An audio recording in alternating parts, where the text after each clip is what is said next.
Agrovodiyni kuzatib boruvchi podpischilar, bugun bog'olasa sizlarga Vanderkot o'rigimizni ko'rsatib o'tamiz. Qilicham deydi. Bugun 6-maymi? Bugun 6-may, xudo xolasa pishib yetildi. Bemalol tersa, eksport qilsa bo'ladi. Qarib pishib yetilmadi. Ko'rsatib qo'ying yaqinda. Mana do'stlar. Bog'imiz ekilish sxemasi 5 ga 4 sxemada ekilgan. Tagi kapilnida suv ichadi. Yerdagi o'rik yaxshi suv bo'ladi.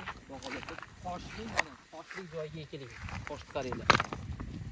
Toshda nima bo'ladi? Vali akalarimiz ko'p kommentariya yozib qo'yasizlar. Toshda o'rik, bodom eksalaring bo'laveradi. O'rikni qaranglar, go'zal bo'lganini qaranglar. Mana. Bunday o'tib, bag'lamchi ko'rsating. Kalanna bo'lib olgan, kalibri zo'r, hali yana ancha yetiladi. Bugun xudo xolasa bu issiqda 35-40 bo'lyapti, issiq qizarib ketadi, qarang.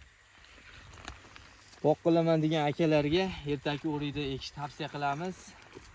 Kam dorilaysiz, bozorda qimmat sotasiz. Mevasini xudo xolasa biz buni ko'chatidan yetishtirib qo'yganmiz. Bog'da umumiy ko'rinishini ko'rsatib. Telefonimizni pastga qo'yib qo'yamiz. Qiziq bo'lgan bo'lsa videoga like bosib, o'rik boq qilaman degan aka-ukalarga videoni tashlab qo'yishlarini so'rab qolamiz. Sog' bo'linglar, salomat bo'ling.